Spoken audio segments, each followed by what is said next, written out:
வாங்கம்மா. ஆளுக்கு ஒரு தர்பூசணிய பறிச்சுக்கிட்டு வந்துட்டீங்களா? சரி சரி, இப்போ பாருங்க, உங்களுக்கு என்ன விலையோ அது சொல்லிடுறேன்.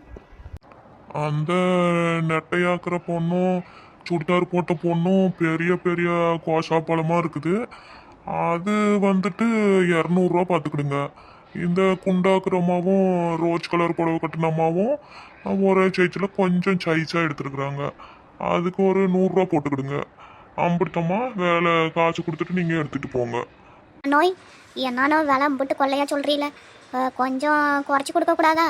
நாங்களும் ஒட்டுக்கா திணி தர்பூசணி வாங்கியிருக்கிறோம்ல. வெயில் காலம் பார்த்துக்கிட்டிங்களாம்மா, இதெல்லாம் செடியை காப்பாற்றி பழம் வர்றதுக்கு நாங்களும் எம்பிட்டு வேலை செஞ்சு எம்பிட்டு செலவு செய்கிறேன்னு உங்களுக்கே தெரியும். ஏதோ நாங்கள் இப்போ 10 ரூபா பார்த்துக்கிட்டா தான் உண்டு. அதுலேயும் வழக்காடாமல் கொடுத்துட்டு போங்கம்மா.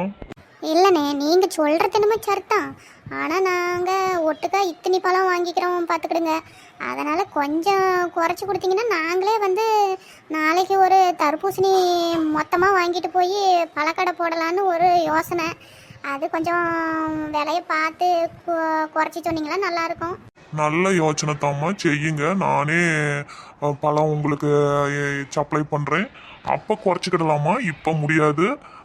நீங்கள் கொஞ்சம் அப்படியே கொடுத்துட்டு கிளம்புங்கம்மா. ஏட்டி, அந்த அண்ணன் தான் அம்பிட்டு சொல்கிறா அப்படி இல்லை, அப்புறம் ஏன் வழக்காடிக்கிட்டே இருக்கிறீங்க? அவங்களும் பாவம் வேவாத வெயிலில் வெள்ளாமல் பண்ணி 10 ரூபா கூட லாபம் இல்லாமல் தருவாங்க. கொடுத்துட்டு வாங்கடி, எங்கே குறைக்கணுமோ அங்கெல்லாம் கம்முன்னு வாயை பொத்திக்கிட்டு கேட்டதை கொடுத்துட்டு வருவாளுங்க. இந்த மாதிரி விவசாயம் கிட்ட தான் குறைச்சி கொடுனே அப்படின்னுக்கிட்டு வழக்காட வேண்டியது. பேசாமல் கொடுத்துட்டு வாங்கடி போவோம். ஆமாக்கோ, நீங்கள் சொல்கிறது சரிதான். பத்மினி அக்கா சொல்கிற மாதிரி எங்கே குறைக்கணுமோ அங்கெல்லாம் சொல்கிற ரேட்டை குறைச்சிக்கிட்டு வர அளவு வாயை திறக்காம இவங்க கிட்ட தான் கடந்து வழக்காட வேண்டியது. கொடுத்துட்டு வாங்கடி போவோம். இந்தானே என் காசு 200 ரூபா. ஐயா வள வளன்னு பேசிக்கிட்டு சரி சரி கொடுத்துட்டு வாங்க, சட்டப்பட்டு போகலாம். அடுத்து நம்ம பிஸ்னஸ் வேறு ஆரம்பிக்கணும்ல. இங்கே நின்று பேரம் பேசிட்டு கிடக்குறீங்க. நெட்டவலி கொடுத்துட்டு வா போகலாம். அண்ணோய், எங்களோட மொத்த பணமும் இருக்கு, சரியா போச்சா? எண்டி பார்த்துக்கிடுங்க. அதெல்லாம் சரியா போச்சும்மா. சரி வாங்க, மொத்தமாக எம்பிட்டு பழம் வேணும்னு முன்னாடியே சொன்னீங்கன்னா அதுக்கு தகுந்த மாதிரி வாங்கிக்கலாம். நான் அப்போ குறைச்சே கொடுக்குறேன்.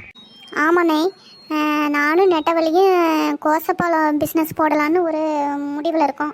அதனால் எங்களுக்கு இன்னும் ஒரு 4-5 நாள் கழிச்சுக்கிட்டு ஒரு 50 பழம் வேணும்.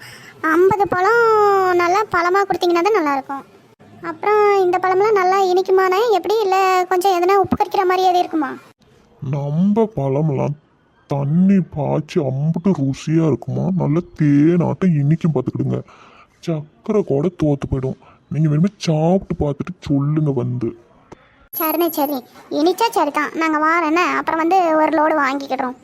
சரி அம்மா, வாங்க, சந்தோஷம்.